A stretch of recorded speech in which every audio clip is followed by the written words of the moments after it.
Human helped the feverish alien girl cool down. Her people believed only a mate could survive that. Hello everyone, before we begin today's story, I have a small favor to ask. Please hit subscribe and turn on the notification bell so you never miss our channel's new videos. It's quick, free, and the best way to support us in bringing you more dramatic stories. Your support means the world to us. Where are you watching from? Drop your city or country in the comments below. Thank you very much. Now, let's get back to our main character. It was an ordinary evening in a quiet, sleepy town in the United States, a town where everyone knew each other by name, and the days passed slowly under the warm, golden sun. Steve was finishing his shift at the local hardware store, ready to head home for a quiet dinner. Little did he know that his evening was about to take a turn into the extraordinary. As he walked to his car, a strange light caught his eye from the edge of the woods just outside town. It was too bright to be a star, too erratic to be an airplane. His curiosity got the better of him, and without thinking, he veered off the path toward the forest. The further he walked, the brighter the light became, until he stumbled upon something truly bizarre. Lying on the ground, barely conscious, was a girl unlike any he had ever seen before. Her skin shimmered with an otherworldly hue, almost as if it were made of light itself. She was shivering, drenched in sweat, her breath coming in shallow gasps. Steve rushed to her side, instinctively feeling for a pulse. It was there, faint but steady. He had no idea who or what she was, but he knew he had to help. As he gently lifted her, the girl's eyes fluttered open. Her gaze met his, and for a brief moment, time seemed to stand still. She spoke in a language Steve couldn't understand, her voice barely above a whisper. Despite the strange words, he could hear the fear and desperation in her tone. He carefully carried her to his car, not knowing what else to do, but certain that he couldn't just leave her out there. The drive back to his home was tense, with Steve's mind racing. Who was she? Where had she come from? And why did she look like she was about to collapse from fever? Upon reaching his house, Steve wasted no time. He laid her down on the couch and tried to assess the situation. The girl's skin felt unnaturally hot to the touch, and he could see beads of sweat gathering on her forehead. Steve had never seen anything like this before, and panic started to set in. He rushed to get a damp cloth, hoping to cool her down. But as he pressed it to her skin, she let out a weak gasp, her eyes opening once more. "You must help me," she said, her voice faint but clear. "My people, they believe only a mate can survive this." Steve froze. Mate? What was she talking about? But before he could ask, her body shivered again, and she seemed to lose consciousness. He had no answers, no idea what was happening, but he knew one thing for sure, he couldn't just leave her. He had to figure out what was going on. The night stretched on, filled with unanswered questions. Steve kept vigil by her side, unsure of what to do next, but certain that his life was about to change forever. I had no idea what was happening, but I knew I couldn't just leave her there. I stared at her as she lay on the couch, her feverish body twitching occasionally. Her strange words kept echoing in my mind. My people, they believe only a mate can survive this. What did she mean by mate? Was she referring to a cultural belief, or something else entirely? I ran a hand through my hair, pacing back and forth in the living room. I had no answers, no context for what I was witnessing, and I felt helpless. After what felt like an eternity, the girl's breathing slowed, and she stirred again. Her eyes opened slightly, and she looked at me with a mixture of exhaustion and fear. You must stay close," she whispered. I didn't know what to say. Her voice was so soft, and there was a vulnerability in her gaze that I couldn't ignore. "I'm here," I reassured her, feeling a strange connection, even though we couldn't understand each other fully. She nodded weakly and closed her eyes again. I had no idea what kind of help she needed, but I couldn't let her suffer alone. After a few more minutes, I grabbed my phone and began searching for anything that could explain what was happening. I typed in alien fever and mate survival, but the search results were useless, filled with conspiracy theories and nonsense. Nothing concrete. I sighed, feeling more lost than ever. I looked back at her, and suddenly, an idea sparked in my mind. I remembered reading about different alien species in science fiction novels. Some believed in the concept of a mate, as an essential counterpart, someone whose bond with them could influence their survival. Was that what she meant? Was I supposed to be her mate to help her survive this? I pushed that thought aside. It sounded crazy, and yet, there was something about her that made me believe anything was possible.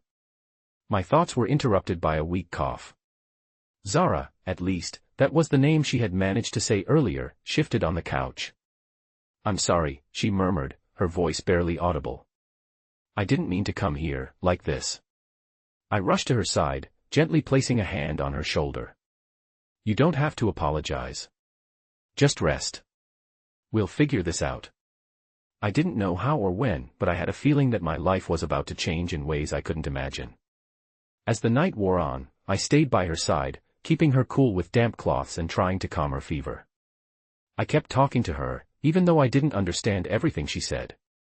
I couldn't explain it, but it felt like I was helping her, like I was doing something important. At some point, Zara drifted back to sleep, and I found myself staring out the window into the dark, wondering what had brought her to Earth. And more importantly, what kind of trouble I was about to get myself into. The next morning, I woke up with a start, my eyes immediately searching for Zara. She was still on the couch, but she seemed calmer now, her fever finally breaking. I let out a breath I hadn't realized I was holding. "Thank God," I whispered under my breath. But the mystery wasn't over. I could feel it. Zara was just the beginning. There was so much more to uncover, so many questions left unanswered. But for now, I was just thankful she was alive. I woke up to the smell of coffee brewing. The morning sunlight filtered through the curtains, casting soft rays across the living room. For a moment, everything seemed normal, like any other day. But then, I looked over to the couch. Zara was still there. Her condition had improved significantly overnight. She was no longer burning with fever, and her breathing was steady. Yet, I couldn't shake the feeling that something still wasn't quite right. I stood up and walked over to the couch, carefully checking her temperature with the back of my hand. She felt warm, but not dangerously so. It seemed like the worst of it had passed. I was relieved, but at the same time, there was a gnawing sense of uncertainty. I needed answers. I needed to know what I was dealing with. Zara stirred as I was about to leave the room, her eyes blinking open. She looked at me, still groggy, but more aware than she had been the night before. "You stayed?" she asked, her voice still weak but clearer than before. "Of course," I replied, trying to sound reassuring. "I wasn't going to leave you here alone." Zara nodded slowly, as if she was processing something in her mind.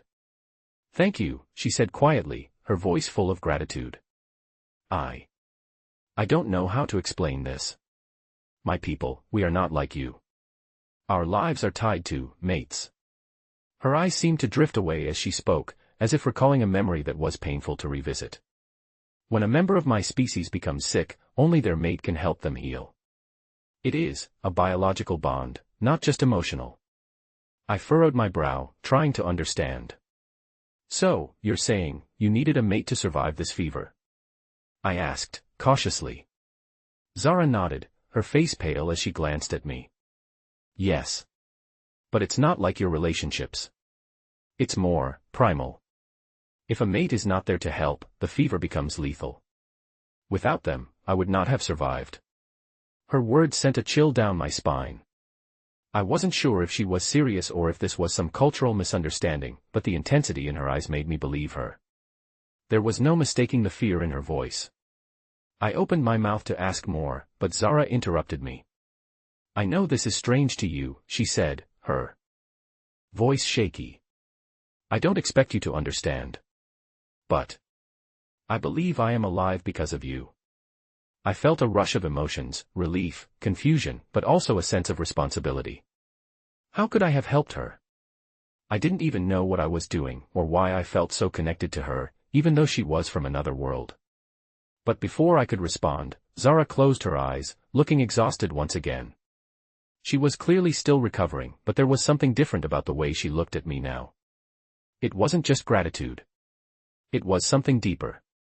Something unspoken. I walked to the kitchen, trying to process everything she had just said. The whole situation felt unreal. Was I really her mate? The thought seemed ridiculous, but in the back of my mind, I couldn't deny the strange bond one felt with her. I had to admit, something was pulling us together. I poured myself a cup of coffee and sat down at the table, lost in thought. But no matter how much I tried to rationalize things, the question remained, what was I getting myself into? Zara was clearly from somewhere far beyond what I could understand. And yet, I couldn't turn away. I had no idea what the future held, but one thing was for sure, my life would never be the same again. I sat in the kitchen, my mind racing as I tried to process everything that had happened. Zara was still in the living room, resting, but I couldn't shake the feeling that this was just the beginning of something much bigger than either of us could have anticipated. I had no idea what her world was like, or how long she had been on Earth, or even why she was here. But the more I thought about it, the more questions piled up. Why had she chosen to come to me? Was it just because she was desperate, or was there something else at play? I couldn't deny that I felt connected to her, but was it truly because of some cosmic bond, as she claimed? Or was it just a fluke, a strange twist of fate that had brought us together? The sound of a soft cough broke my thoughts. I turned to see Zara sitting up on the couch, her face pale but her eyes alert. She was stronger now, though still fragile. I quickly walked over to her, concerned. "How are you feeling?" I asked, trying to hide the worry in my voice. She gave me a small, tired smile. "Better," she said, her voice still faint but clearer. "But I still need time to fully recover." I nodded, not sure how to respond. She had been through so much, and I felt an overwhelming sense of responsibility for her well-being. "You're safe here," I told her. "You can take as much time as you need." Zara nodded, her gaze drifting down to her hands. She seemed lost in thought for a moment, before looking up at me again. "You don't understand, do you?" she said softly. I frowned, unsure of what she meant. "What do you mean?" "You're not just helping me recover," she explained, her voice steady but still tinged with emotion. "You're connected to me. In a way, I don't think you fully realize yet." I felt a chill run down my spine. Her words were unsettling, but I couldn't bring myself to dismiss them. I had already seen too much, felt too much to ignore the possibility that there was something deeper going on here. "What do you mean, connected?" I asked, my curiosity piqued. Zara hesitated, her gaze meeting mine with an intensity one wasn't prepared for. "In my culture," she began, "a mate is not just someone you are romantically linked to. It's a bond that transcends that. It's biological. It's the very thing that keeps us alive." My mind struggled to keep up with her explanation. "So, you're saying that, because of this bond, you can't survive without me?" I asked, still trying to wrap my head around it. Zara nodded slowly. "Yes. It's more complicated than that, but yes. Without a mate, the fever would have killed me. The bond is what makes you able to heal me." I stared at her, my mind racing. I didn't know what to believe. Everything she was saying seemed impossible, yet here she was, alive in my living room, looking at me with an intensity one couldn't deny. I had no answers, only more questions. What did this bond really mean for us? And what was I supposed to do with this knowledge? I opened my mouth to ask more, but before I could speak, Zara's eyes closed, and she drifted back into a light sleep. I stood there for a moment, still trying to process everything. I had always thought of myself as a normal guy, living a normal life. But nothing about this was normal. And deep down, I knew that my life had changed forever. I wasn't sure what the future held, but I was certain of one thing: I couldn't walk away now. Zara needed me, and for reasons I still didn't understand, I needed her too.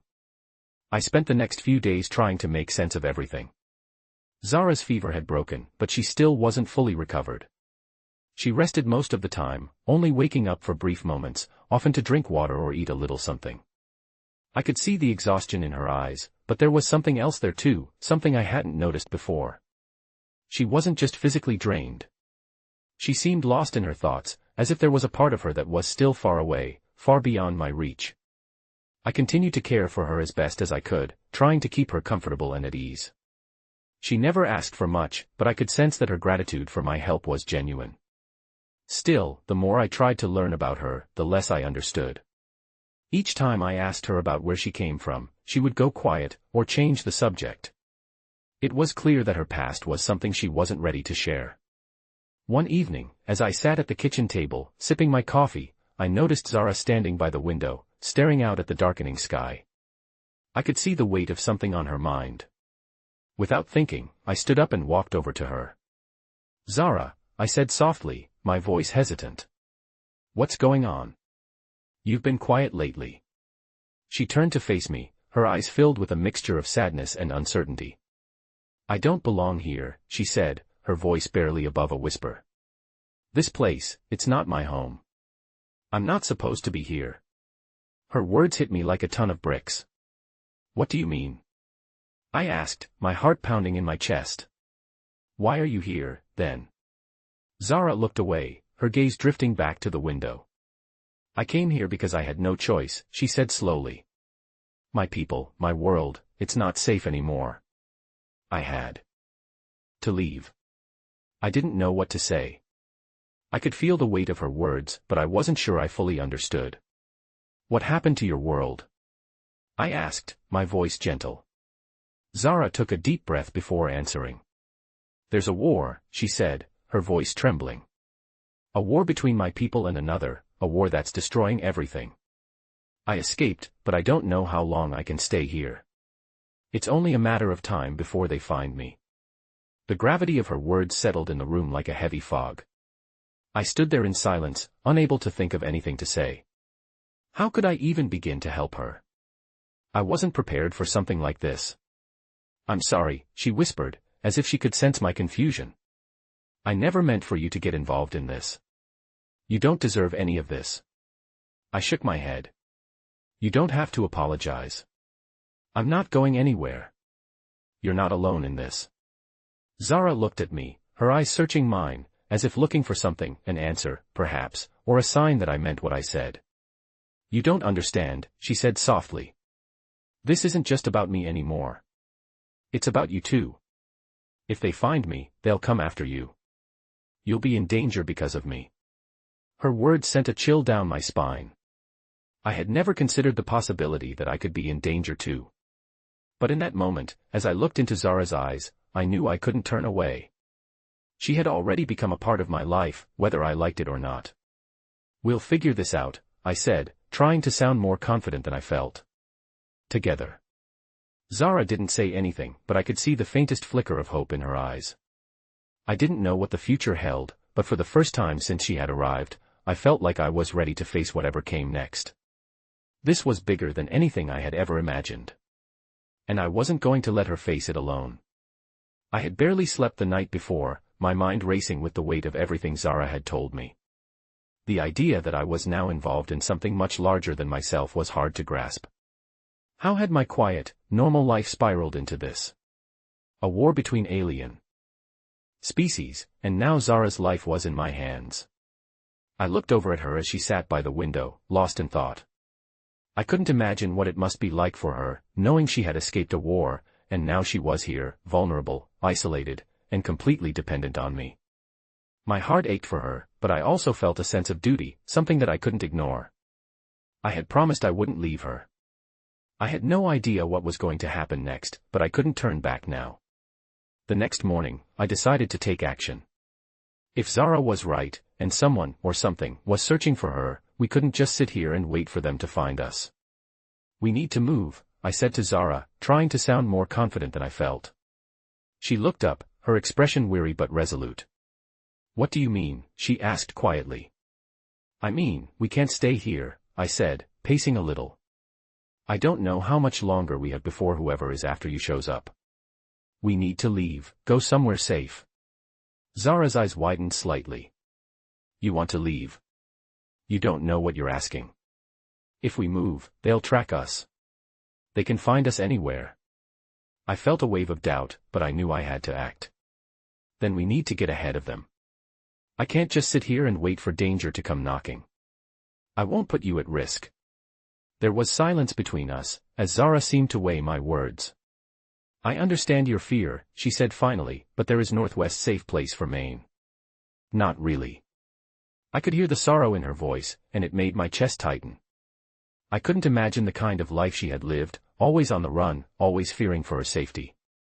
But there has to be somewhere we can go, I said, my voice softer now. Somewhere you can heal and be safe. Zara looked away, her eyes clouded with thought. After a moment, she spoke again, her voice barely above a whisper. There is one place. A place where my people might not find me. I leaned in, hoping she would tell me more. Where? I asked urgently. She hesitated, as if unsure whether to reveal the truth. It's a place far from here, beyond your world's reach, she said. A place where those like me can hide. But getting there, it's not simple. It's dangerous. I swallowed hard, trying to process her words. I don't care. We'll do whatever it takes, I said. I'm not leaving you. We'll figure this out together. Zara met my gaze, and for the first time since she had arrived, I saw something in her eyes that resembled trust, real trust. You would do this for me, she asked, her voice filled with disbelief. You would risk everything. I nodded. Yes. I would. A small smile tugged at her lips, though it didn't reach her eyes. You don't know what you're asking, she said softly. But, thank you. We stood in silence for a moment, the weight of the decision settling between us. I didn't know what the future held. I didn't know if we would make it out of this alive, or if I was even prepared for the journey ahead. But I knew one thing, I wasn't backing down. Not now. Not ever. I didn't sleep much that night. I couldn't. The weight of the decision weighed heavily on me, and the uncertainty of what was coming made it impossible to close my eyes. As I lay there, I kept replaying Zara's words in my mind, a place far from here, beyond your world's reach. She had been so cryptic, and yet there was something in her eyes when she spoke that made me believe it was our only chance. I had no idea what this place was or how we would get there, but I knew that I was willing to do whatever it took. At first light, I stood by the window, looking out at the small town that had been my home for years. It was hard to believe that only a few days ago, I was living a life that felt so ordinary, so predictable. Now, I was preparing for something that felt so far outside my understanding, it was like I was living someone else's story. Zara was sitting on the couch, watching me. I could tell she wasn't fully healed yet. Her skin still looked a little too pale, and her eyes were tired. But she had a quiet determination about her now, something I hadn't seen before. Are you ready? I asked, trying to mask the uncertainty in my own voice. She nodded slowly. I am ready, she said, her voice steady, though there was a trace of doubt in her eyes. But you should know, getting to that place will be dangerous. We won't just be leaving the town. We'll be leaving your world behind, for good. I swallowed hard. The reality of what we were about to do hit me again. There was no turning back. I know, I said. But I'm not leaving you. There was a long silence between us, and I could feel the weight of her words settling in. Leaving my world behind. The idea of it was terrifying, but the thought of losing Zara, of leaving her to face whatever was coming alone, was even worse. I wasn't going to let that happen. We spent the next few hours preparing. Zara didn't have much, just a few items she had carried with her when she arrived. I packed a bag with clothes, water, and anything else I could think of that might help us along the way. I tried not to think too much about what I was leaving behind. I didn't say goodbye to anyone. I didn't want to explain myself. I knew that if I did, I'd never go through with it. This was the only way. As we left the house, I looked back one last time, the familiar view of the neighborhood stretching out before me. It felt like a lifetime ago that I had walked down these streets, not knowing that my life was about to be turned upside down. Where are we going? I asked Zara, needing something concrete to hold on to. She paused, her gaze distant for a moment. To the edge of the world, she said softly. To a place where you can't follow. Her words felt strange, as though they didn't belong in the world I knew. But in that moment, I realized something. No matter how strange, no matter how impossible this journey seemed, I was ready for it. I didn't know what lay ahead, but I knew this, I was in this with her, for better or worse. As we walked away from the only life I'd ever known, I realized that, somehow, it no longer mattered. What mattered was getting her to safety. What mattered was keeping her alive. The world might be vast, and I might be stepping into the unknown, but for the first time in a long while, I felt like I was exactly where I was supposed to be. I didn't know exactly what I had expected when we left, but it certainly wasn't this. The further we walked, the more the world around us seemed to change. The familiar roads and buildings of my hometown began to fade behind us, replaced by stretches of forest and open fields. It felt like we were walking away from everything I had ever known, but with every step, there was a part of me that felt lighter, more determined. We didn't talk much. Zara had her eyes focused on the path ahead, her step steady but purposeful. There was an air of quiet strength around her now, the fragility from before replaced with a quiet confidence. She wasn't looking back, not even once. It was as if there was no turning back for her. We kept walking until the sun began to dip low in the sky, painting the horizon with streaks of orange and pink. The evening air was cool, and I found myself shivering, but I didn't say anything. There was a kind of peace in the silence between us, even as the weight of what was happening pressed down on me. Finally, after what felt like hours, Zara stopped. She turned to face me, her eyes tired but still intense. "We are almost there," she said quietly. "But there's something you need to understand." I raised an eyebrow, suddenly feeling more alert. "What is it?" She looked around, as if making sure we were alone, then leaned in a little closer. "The place I'm taking you, it's not just a place of safety. It's something much more. It's a gateway. A way to escape everything that's chasing me. But it's not just a one-way journey. Once we go through, there's no coming back. You'll be leaving your world for good." Her words struck me harder than I had expected. Leaving my world for good. I hadn't truly understood what that meant until now. "Are you saying I can't come back?" I asked, my voice faltering. Zara nodded slowly. "Once we go through, there's no way to return. You'll be a part of my world. It's a permanent choice. If you stay with me, if you help me get there, you're leaving behind everything. Your family, your life. Everything." I took a deep breath, the enormity of what she was saying hitting me all at once. It felt impossible. Could I really leave everything behind? The life I knew, the people I loved, and everything that had once felt so solid and secure. I looked at Zara, her eyes watching me closely, waiting for my response. I could feel the gravity of the decision weighing on me, but I knew deep down that there was no other choice. "I'm not going to leave you," I said, my voice steady despite the turmoil inside me. "You're not alone in this." She seemed to relax at my words, her tense posture softening a little. "Thank you," she whispered, her voice barely audible in the quiet evening air. "I know this isn't easy. But I promise you, it will be worth it." We stood there for a moment, the wind rustling through the trees, and I couldn't help but wonder if I was making a huge mistake. But then I looked at Zara again, her strength, her determination, and I knew that there was no other choice. I couldn't turn back now. With a deep breath, I nodded. "Let's go." Zara smiled softly, a hint of relief in her eyes. And together, we walked into the unknown, not knowing what awaited us, but knowing that we were in this together. I had no idea what to expect as we continued our journey. The landscape around us was becoming more unfamiliar with every step, and the deeper we ventured into the wilderness, the more I began to question everything. There were moments when I felt like I was walking on the edge of a dream, one that was slipping further from reality the more we moved forward. We walked in silence for hours, the only sounds being the crunch of our footsteps on the dirt path and the occasional rustle of leaves in the breeze. Zara's pace remained steady, but I could tell she was still weary, despite her earlier reassurances. She hadn't said much since we had agreed to go with her, but I could see the exhaustion in her eyes. I wanted to ask her more about the place she was taking me, but something told me that now wasn't the time. The atmosphere between us felt tense, like we were both holding our breath, waiting for something to happen. Eventually, as night began to fall, and the shadows grew longer, Zara stopped again. I looked around and realized we were standing at the edge of a clearing, the trees parting to reveal a wide, open space bathed in soft moonlight.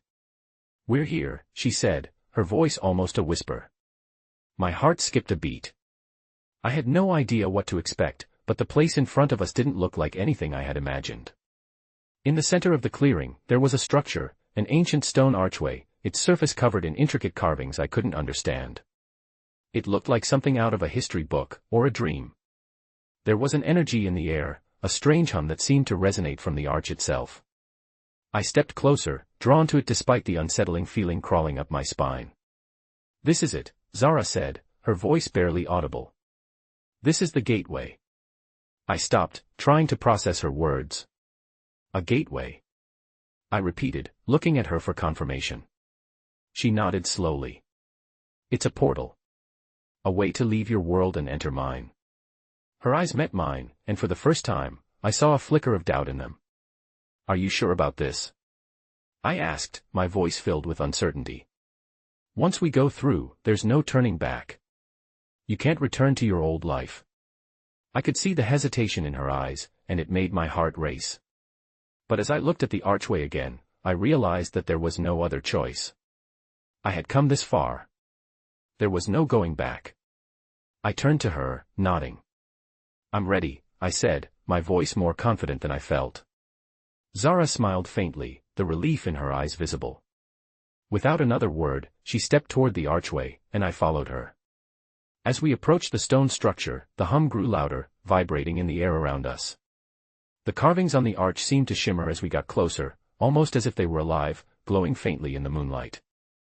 I took a deep breath and stepped through the archway, my heart pounding in my chest. For a moment, everything seemed to blur. The world around us rippled like a mirage, and I felt as if I were being pulled into another dimension. My mind raced, my thoughts spinning out of control, but then, just as quickly as it had begun, everything went still. I opened my eyes and looked around. We were no longer in the forest. The air was different here, lighter, almost electric. The landscape stretched out before me, vast and unfamiliar. I couldn't make sense of it all. We had made it. We had crossed over. I turned to Zara, my heart pounding in my chest. "Where are we?" I asked, my voice barely a whisper. She looked at me, a mix of exhaustion and relief on her face. "We're safe," she said softly. "For now." I took a deep breath, trying to take it all in. This place was unlike anything I had ever seen.